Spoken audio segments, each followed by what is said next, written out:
Hey everyone! Today, we're diving into the Point to Polygon tool in MAPOG, a fantastic way to transform point data into meaningful polygons. First, head over to story.mapog.com and open your existing map or create a new one. Give it a proper name and description.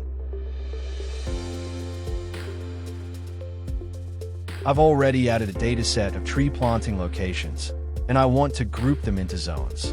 On the left panel, click on Process Data, then select Point to Polygon from the list of tools. Select the layer you want to merge from drop-down menu. Click Convert, and watch as MAPOG converts your points into polygons in seconds. Click Style Layer under the Action button to adjust colors, opacity, and borders for clarity. And that's it. Whether you're working with real estate, environmental mapping, or city planning, this tool makes data visualization easier than ever. If you found this tutorial helpful, like, share, and subscribe for more MAPOG tips. Got questions? Drop them in the comments or email us at support@mapog.com. Happy mapping!